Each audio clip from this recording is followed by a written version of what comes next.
Well, thank you so much, everybody. This is really, really such a treat to be back in this wonderful city on this beautiful campus. And I realized that this is the very end of your semester. Some of you have already have had the last class already behind you, and then it's even more impressive to see everybody showing up. This is actually, for me, the third time within the last 7-8 years that I'm here. So I really, really, really appreciate this intellectual community that Stefan and his team are building here.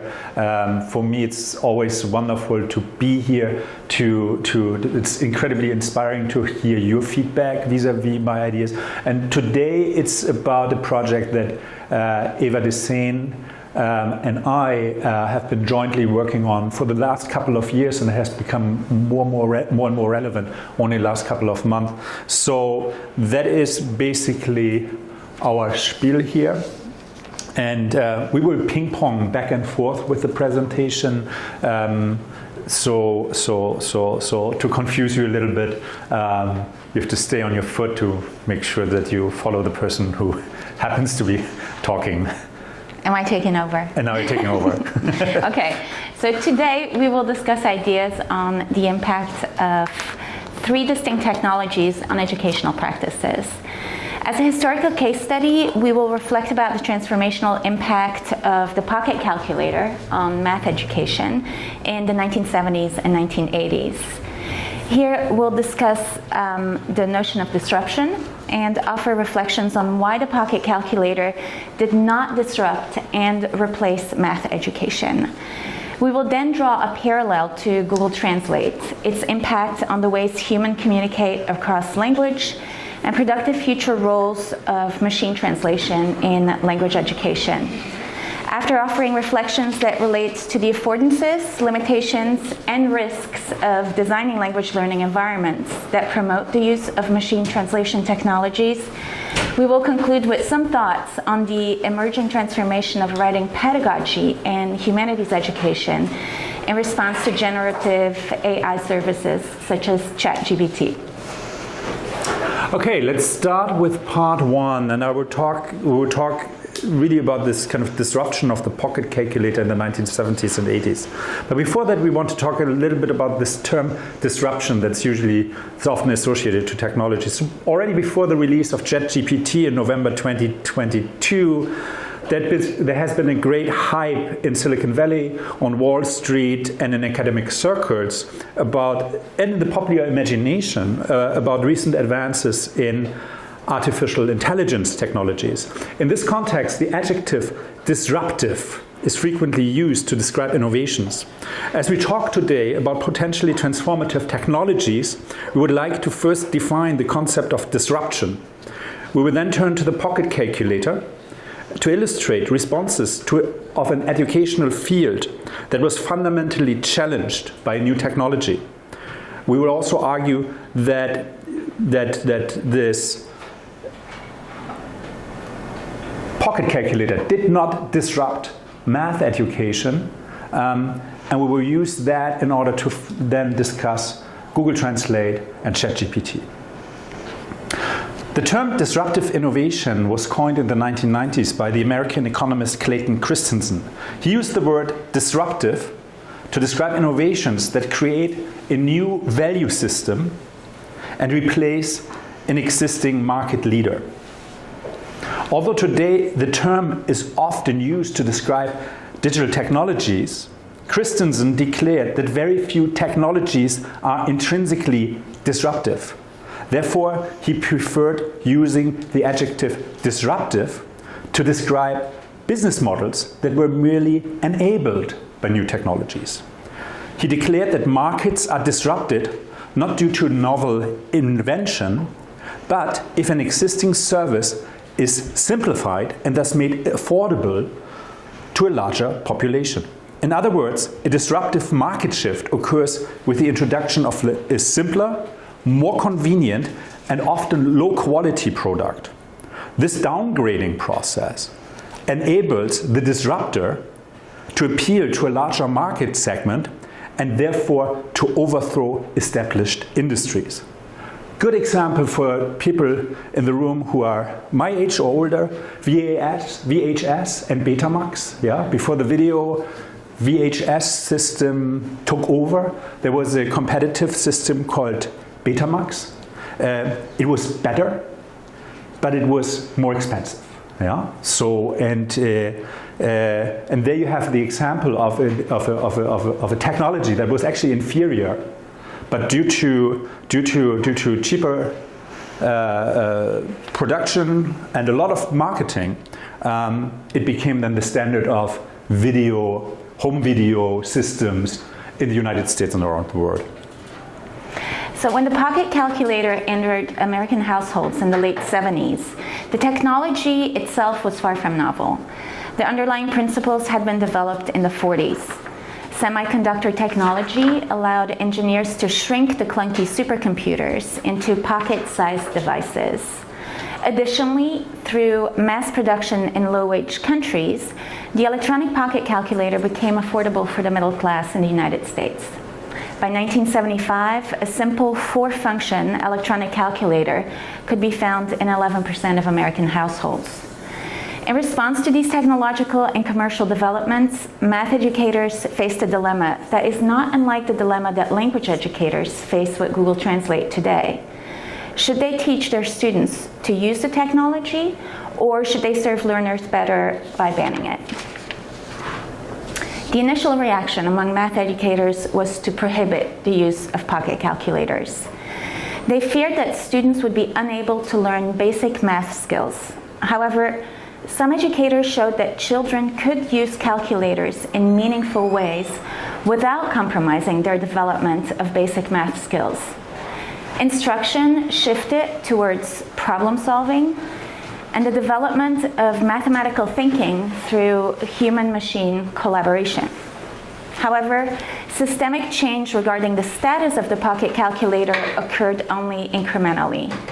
The standards for curriculum and instruction, updated roughly every 10 years by the National Council for Teachers of Mathematics, show how the introduction of the pocket calculator inspired a shift in rethinking the objectives of math education. Whereas the recommendations issued in the 80s merely permitted the use of the pocket calculator, subsequent guidelines for the 1990s and 2000s strongly encourage the use of calculators. At the same time, the organization endorsed a pedagogy that focused on problem solving and the development of mathematical thinking. In other words, the introduction of the pocket calculator in American classrooms required a rethinking of educational objectives.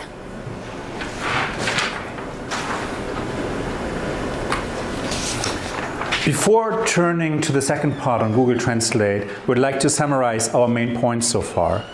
First, the pocket calculator needed about 20 years to become an established, uncontroversial tool used by millions of students and embraced by their teachers across middle school and high school classrooms in America.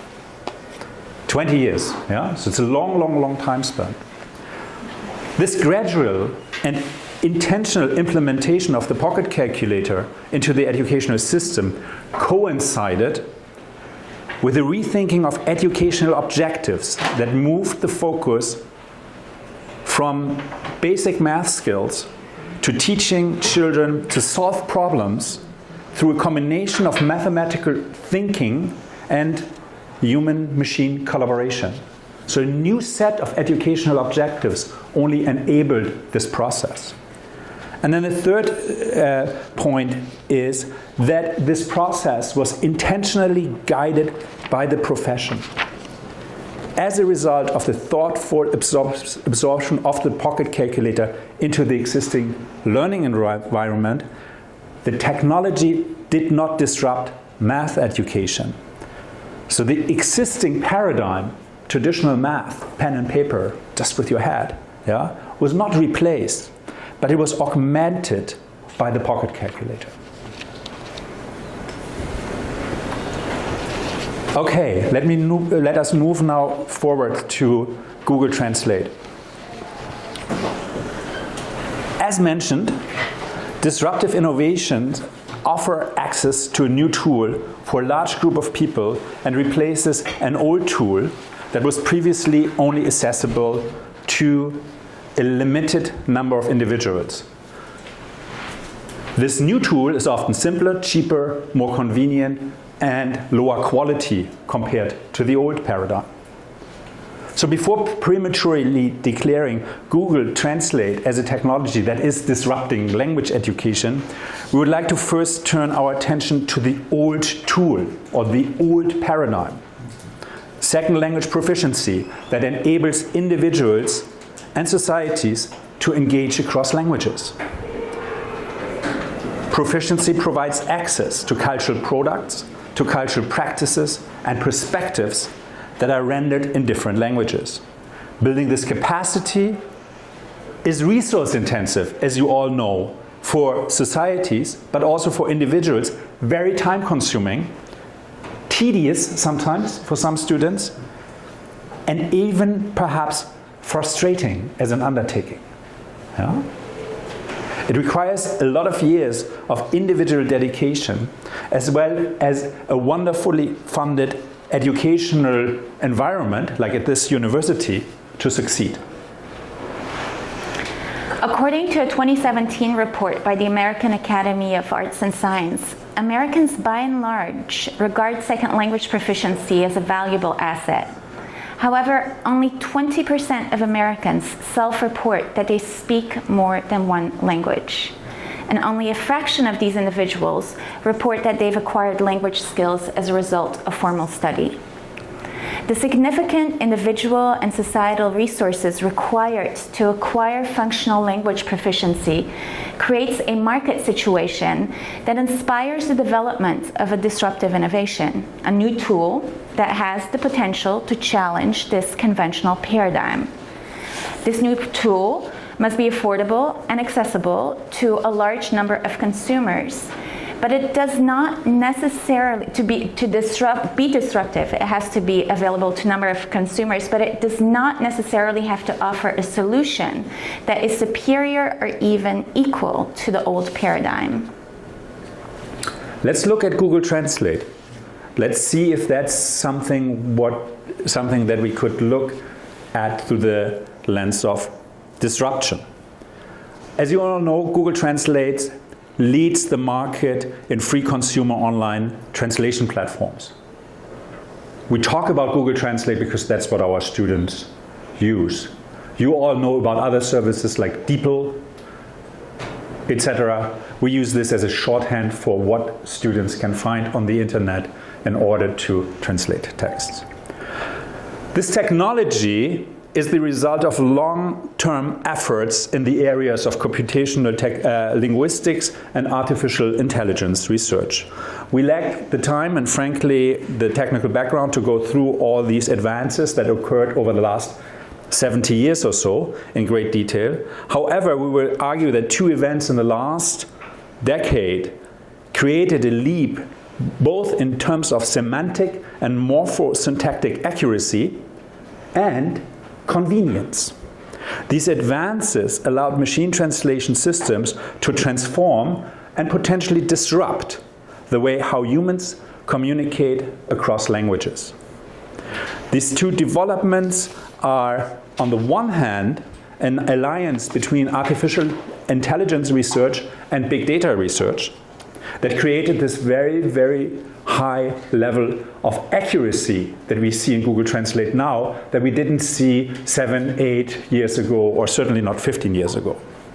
And on the second development, the one that created a great deal of convenience, are simply hardware development and cellular network technologies that you all carry around in your pockets today, or most of us, that created simply a greater convenience because it took the whole technology out of the confines of a laptop, desktop computer, really into the hands of the users on the streets. So let's look at advances in artificial intelligence research and big data processing. In late 2016, Google released a new version of the online translator that revolutionized the underlying principle of the machine translation algorithm. Previous generations of machine translators used ruled-based approaches and later statistical approaches. Google supplemented the statistical approach by introducing an artificial neural network that enabled the system to learn from patterns it detects across multilingual corpora. These corpora are derived from the massive amounts of linguistic data that exists across Google's entire portfolio of internet-based services. This approach resulted in massive gains in accuracy. Today, Google Translate delivers reliable translations with an astonishing degree of morphosyntactic accuracy, and it's become increasingly difficult even for the trained eye of a language educator to distinguish the output of Google Translate from a translation created by a human. Let's look at number 2 here, the advances in mobile computing. Advances in hardware development enabled design of powerful and affordable mobile devices that created a great deal of convenience to users of machine translation services. So in 2010, it's already 13 years ago, Google Translate left the confines of the personal computer and became available on smartphones. Soon afterwards, Google added an additional feature to the app. In 2011, the conversational mode, a feature that allows users to communicate orally with a nearby person in another language, was introduced. This was incredibly clunky when it first came out. It is still somewhat awkward to do it, but people use this stuff. Yeah? And then further features were added on incrementally in terms of text input through the camera that's part of your smartphone, or the presentation of a translation output in an augmented reality environment, where you basically have a translation juxtaposed over the film or the input from the camera. So as a result of these two advancements, we argue that Google Translate has had a disruptive impact on how humans communicate across languages. Current figures are not available, but already in 2016, the service had more than 500 million users who translated 100 billion words per day with Google Translate. But the technology also impacts verbal behavior. According to a New York Times news report, the 2018 FIFA Soccer World Cup in Russia is widely considered to be the first global event that demonstrated the emerging role of mobile translation apps. Hundreds of thousands of international soccer fans used machine translation to navigate the host country. The service that this technology promises is the ability to communicate across languages without the efforts and resources necessary to invest years in language study. Intercultural misunderstandings are tolerated and regarded as a trade-off against the convenience of the technology. In other words, many users appear to embrace Google Translate as a solution with a somewhat lower level quality, but a much higher level of convenience compared to the conventional solution, years of language study.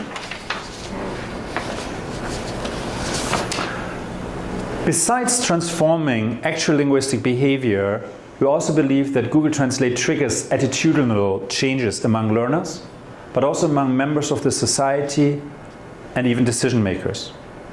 Educational budgets are likely to further nosedive. And in times when the value of internationalization has been often questioned even at the highest level of government, the sheer existence of Google Translate helps legitimize policy efforts that further devalue language education as a public good. We live in a world where it's no longer absurd to imagine a politician's suggestion that we need no more public funding to support language education whatsoever, because all we need is an app on our phone. We do not think that it is controversial to state that Google Translate has already transformed the way millions communicate across languages and modified these users' perceptions of the value of language proficiency. But will Google Translate also disrupt language education?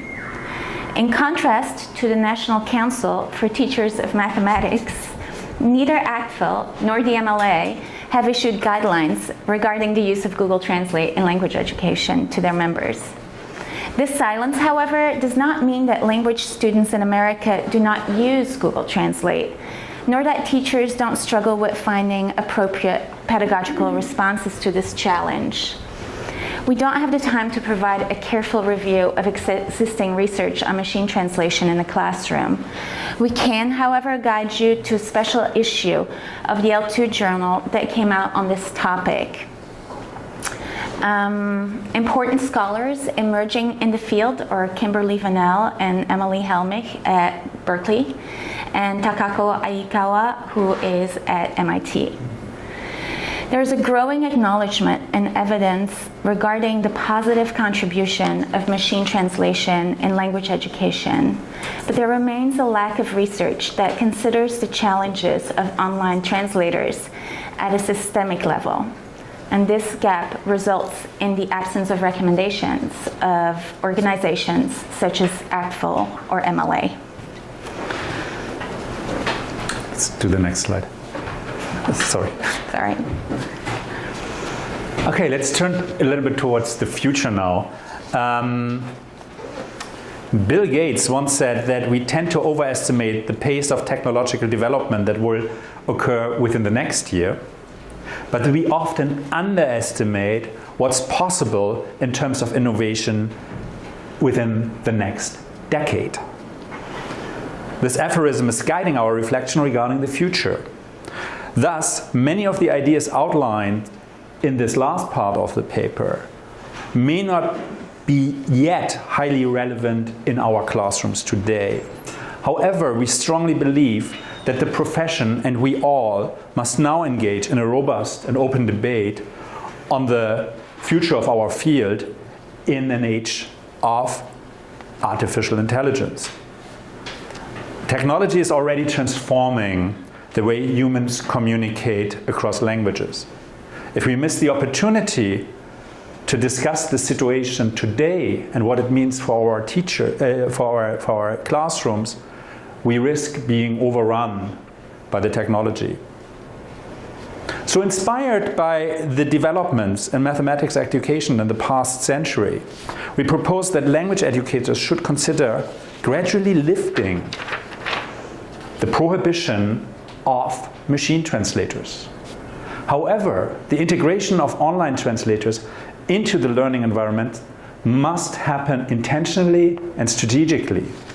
It also needs to be understood that once a general prohibition of online translators is partially lifted, the technology will not become an uncontrolled omnipresence in the classroom. Its use will only be allowed and encouraged in certain contexts.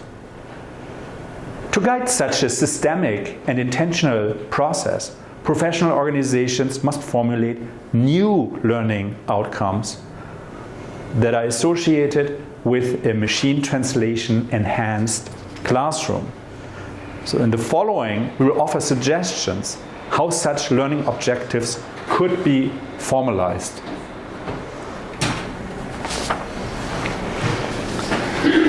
So the four educational objectives of a Google Translate enhanced modern language classroom are the following: task analysis, input modification, output analysis and correction, and finally learning with machine translation technologies.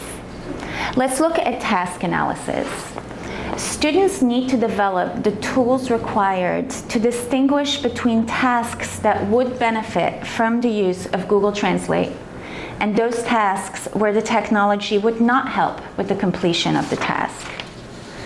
Second, we have input modification. We should teach students how to operate the technology effectively.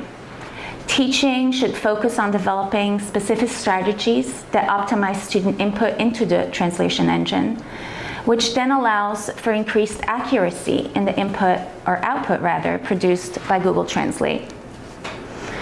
Output analysis and correction. Students who use Google Translate should not only carefully consider their input into the engine, but they must also learn to critically interrogate and correct the output that Google Translate produces. And finally, learning with machine translation technologies. teachers and students should learn to recognize opportunities where the use of an online translator might enhance their learning process. This could take the form of using the technology to provide feedback on student-produced writing, or using Google Translate audio output and input to work on pronunciation, hence turning Google Translate into a potentially effective learning tool. We also believe that to intentionally and systematically introduce such fundamental change to the ways we teach languages, one would first have to work with current and future educators and sensitize them to the idea that machine translation may have a place in language education. We made some suggestions in our article on how to stage these conversations with instructors about the potential role of Google Translate, but we will not go over them today due to our limited time. Instead, we want to elaborate in greater detail on limitations and risks associated with machine translation in world language education before turning to concluding remarks on ChatGPT.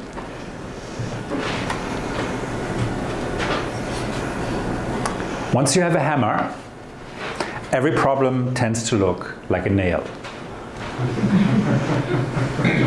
This is not by me or by Eva. No. This dictum of Abraham Maslow suggests that the greatest danger associated with the integration of online translators into a modern language learning environment is that students believe that the technology can solve all linguistic problems. Therefore, it becomes the responsibility of future language teachers not only to help learners to operate their new hammers in productive and responsible ways, but also to help learners to recognize that most linguistic tasks are not nails and need to be tackled without the help of online translators. The overall optimistic tone of the presentation should not lead you to conclude that even an intentional and strategic introduction of machine translators into language education is without risk. We do not have any major concerns that relate to the semantic and morphosyntactic accuracy of machine translators. Nor do we believe that learning will be substantially compromised in an environment where online translators are meaningfully integrated in the learning experience. We do, however, think that there's a real danger that the technology could lead to reductionist perception of language among students and the general public. If proficiency is merely treated as a tool, it reduces human beings to speakers exchanging messages in crude manners that are agnostic of the sociocultural embeddedness of message and speaker. Such an instrumentalist notion of language fails to acknowledge the richness and complexities of human interaction, identity, and culture. However, if we understand proficiency as the ability to encode and decode meaning in a nuanced and context-sensitive way that is simultaneously a reflection and an expression of being and belonging, we quickly recognize the limitation of the technology. Learners at all levels interacting with machine translators must recognize these limitations. The future of the language classroom that integrates machine translators must constantly provide learners with experiences where they discover the limitations of machine translators. A very recently published edited volume by Megan Echevarria calls for rehumanizing language education. As we were preparing this talk, the notion of rehumanization was constantly on our mind. Any technologically oversaturated learning environment dehumanizes the learning experiences. We believe that Google Translate carries an even greater risk than other instructional technologies if it is just there and not intentionally integrated into our language environments or learning environments. Without a thoughtful pedagogical approach, Google Translate would not only dehumanize the learning process, but it would also dehumanize language itself. The technology is, however, here, and we can't wish it away. But what we can do is to engage in a collective and proactive dialogue on Google Translate.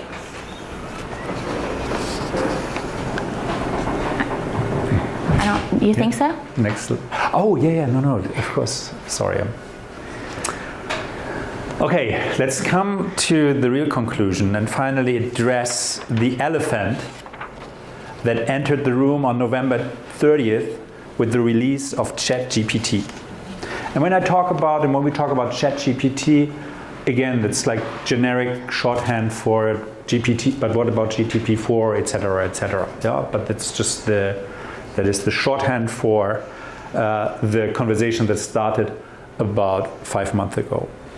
We argue that there are numerous parallels between the pocket calculator, Google Translate, and then GPT. So if we see the pocket calculator in math education as a paradigm that occurred in the 1970s, 80s, 90s, about the technology and how an educational field integrated the technology, we have a historic case study. If you look at Google Translate, we have a process that's just happening at the moment where we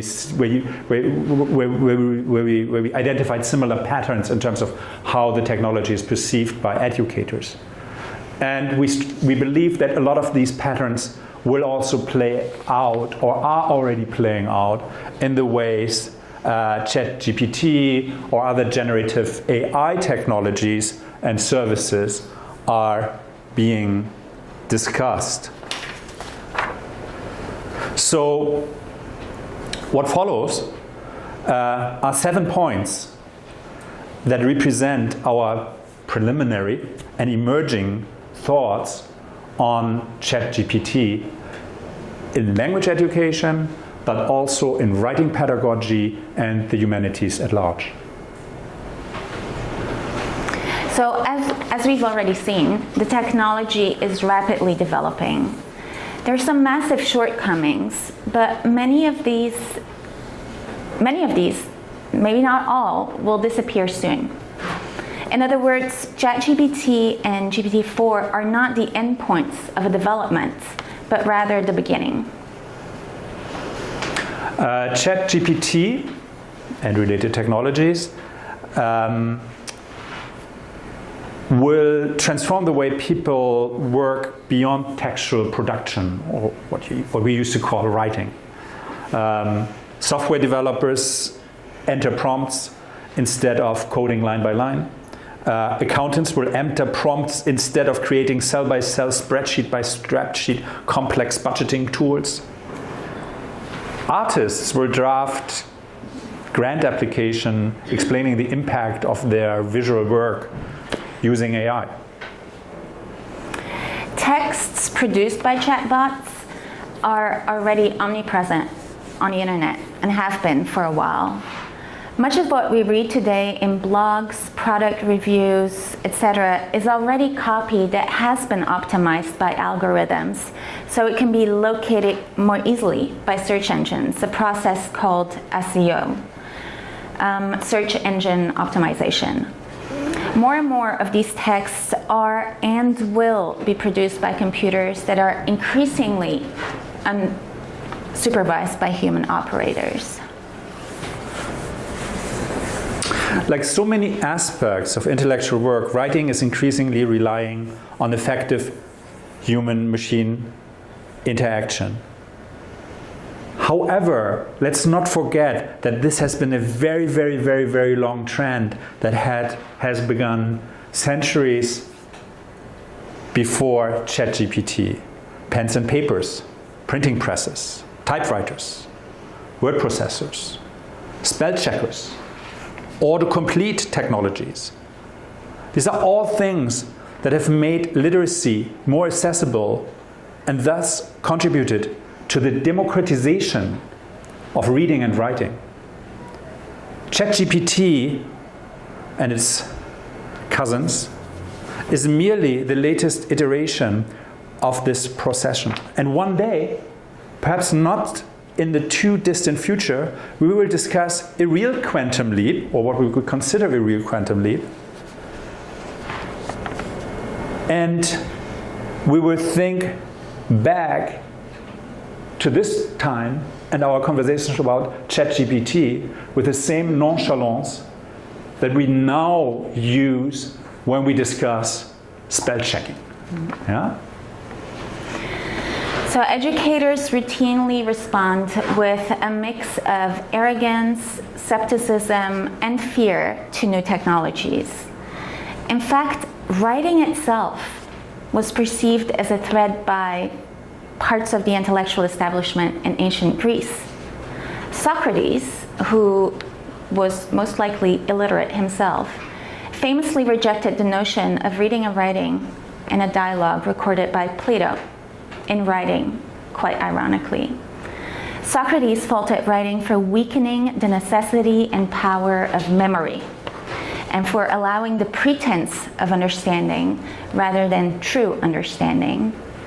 He even identified a negative effect on the behavior of young people. He failed to see how the writing process enhances cognitive abilities, intellectual depth, and the democratization of knowledge. Let's come to number 6. Does all of this mean that from next week on, or for you from next semester on, after the summer, all students should not write themselves anything anymore and simply enter prompts into ChatGPT? Certainly not.